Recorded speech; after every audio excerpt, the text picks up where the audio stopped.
काही गोष्टी अशा आहेत, कितीही खाल्लं तरी पोट भरेल पण मन काही भरणार नाही. त्यातलाच एक पदार्थ म्हणजे समोसा. भल्या भल्याच्या तोंडाला पाणी सुटतो असा हा प्रकार आहे. तर अगदी गाड्यावर मिळतो त्या पद्धतीचा समोसा घरच्या घरी कसा करायचा ते पाहणार आहोत. गाड्यावर मिळतो तसा आणि त्याचबरोबर हॉटेलमध्ये मिळतो तसा जर तुम्हाला समोसा करायचा असेल तर त्यासारखा सिक्रेट मसाला करणं गरजेचं आहे. त्यासाठी इथे मी चमचाभर बडीशोप, चमचाभर जिरे, एक विलायची, 2 ते 3 लवंगा, अर्धी चमचा इतकं इथे मी काळे मिरे घेतलेला आहे आणि एक मोठा चमचा इतकं धने पावडर घेतलेला आहे. धने जर असतील तर 1.5 चमचा इतकं धने घेऊ शकता. माझ्याकडे नव्हतं म्हणून मी धने पावडर घेतलेला आहे. हलकसं सुगंध येईपर्यंत भाजून घ्यायचं आहे, करपू द्यायचं नाही. मिक्सरच्या भांड्यामध्ये टाकून घेतलेलं आहे. घेतलेला धनिया पावडर टाकून घेतलेला आहे आणि चमचाभर आमचूर पावडर टाकून घेतलेला आहे. नसेल तर चाट मसाला नक्कीच वापरू शकता.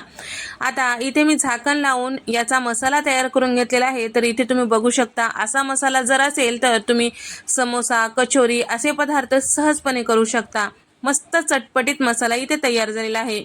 असा मसाला महिनाभर छान टिकून राहतो. आता यासाठी आपल्याला छान असा हिरवा ठेचा तयार करून घ्यायचा आहे. तर इथे मी कोथिंबीर घेतलेली आहे कवळ्या देठासहित, साधारण मुठभर इतकं, 8 ते 10 लसूण पाकळ्या, 7 ते 8 हिरव्या मिरच्या, 2 इंचाचं आलं. पाणी न टाकता याचं छान असं आपल्याला वाटण तयार करून घ्यायचं आहे.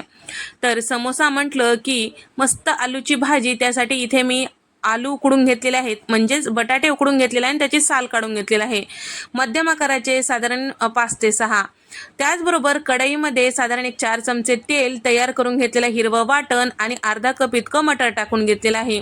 कच्चेपणा जाईपर्यंत छान परतून घ्यायचं. त्यानंतर उकडून घेतलेला बटाटा किंवा आलू या पद्धतीने हाताने मॅश करून टाकायचं.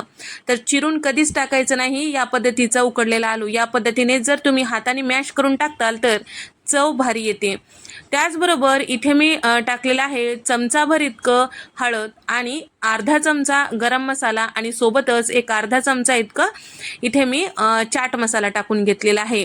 हलकसं चटपटीत फ्लेवर असेल तर याला छान वाटतो. जर आमचूर पावडर थोडंसं जास्त प्रमाणात टाकलं तर इथे तुम्ही चाट मसाला नाही टाकला तरी चालतो. जर चाट मसाला नसेल तर लिंबाचा रस देखील टाकलं तरीही चालतो. चवीपुरतं मीठ टाकून छान व्यवस्थित मिक्स करून घेतलेलं आहे. इथे आपला मस्त चटपटीत खमंग फ्लेवरची भाजी तयार झालेली आहे. याला थंड करायला बाजूला ठेवूया. आता समोसाचं आवरण करून घ्यायला म्हणजेच त्याची पाती लाटून घ्यायसाठी इथे मी साधारण 2.5 कप इतकं मैदा स्वच्छ चाळून घेतलेला आहे आणि त्याचबरोबर अर्धा चमचा मीठ आणि सोबतच अर्धा चमचा इतकं ओवा हातावर चुरून टाकलेला आहे. ओवा नक्की टाका, चवीला भारी होते समोसे, त्याचं आवरण मस्त लागतो खाण्यासाठी.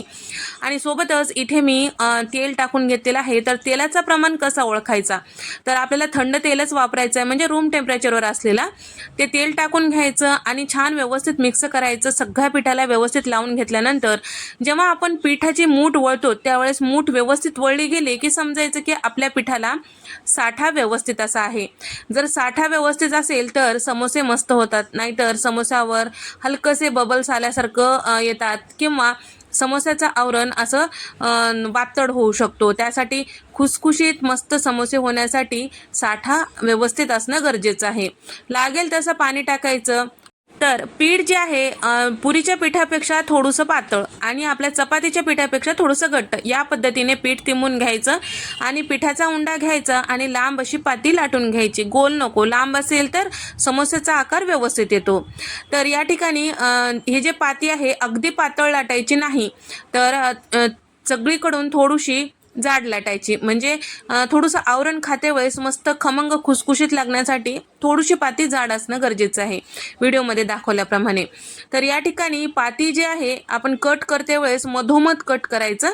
मधोमध कट केलं की ज्या ठिकाणी आपण कट केलेलं आहे त्या ठिकाणी आपल्याला काय करायचं, थोडंसं पाणी लावून घ्यायचं आणि त्याचे दोन्ही टोकं आपल्याला छान जोडून घ्यायचे आहे. त्यानंतर त्यामध्ये बोट टाकायचं आणि व्यवस्थित त्या सगळं छान व्यवस्थित चिटकून घेतलं की टोपीचा आकार, व्यवस्थित टोपीचा आकार आलं की 2 बोटामध्ये हे पाती धरायची आणि हवी तेवढी भाजी भाजी यामध्ये भरायचं टोकापर्यंत.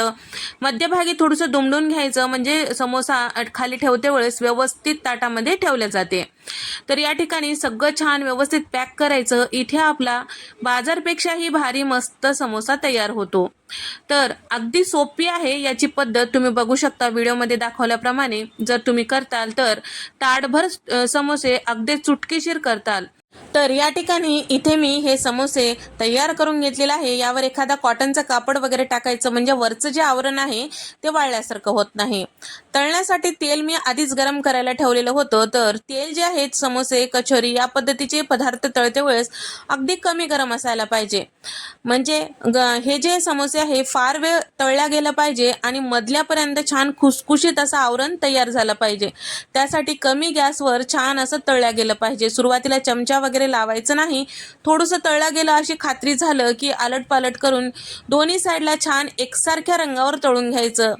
तर छान असं सोनेरी रंगावर तळलं की समोसा थंड जरी झालं तरी सुद्धा याचं आवरण छान खुसखुशीत राहतो. इथे घाई गडबड केलं की समोसा जे आहे तळल्यानंतर थोडं वेळ झालं की ते चिवट होतात आणि खायला देखील मजा येणार नाही. असे समोसे तळतात कमी गॅसवर तर तुम्ही कितीही वेळ ठेवलं तरी आवरण जे आहे छान खुसखुशीत असं तयार होतो. मस्त हे समोसे तयार झालेले आहेत. याच पद्धतीने सगळे समोसे आपल्याला तयार करून घ्यायचे आहे. शिल्लक राहिलेले समोसे तुम्ही फ्रीज मध्ये स्टोअर करून ठेवू शकता. यावर एखादा कॉटनचं कापड वगैरे टाकायचं, छान पॅक करायचं कॉटनच्या कापडाने आणि फ्रीजमध्ये ठेवायचं. जेव्हा पाहिजे तेव्हा तुम्ही तळून घेऊ शकता. समोसा म्हटलं की मिरची आलीच. मिरची थोडीशी कट मारायची. साध्या सोप्या पद्धतीने घरच्या घरी गाड्यावर मिळतो त्या पद्धतीचे समोसे करायचे असेल तर मी सुरुवातीला दाखवलेला मसाला नक्की वापरा. तर तुम्हाला हा व्हिडिओ आवडला असेल तर व्हिडिओला लाईक करा, शेअर करा, सबस्क्राईब करायला विसरू नका.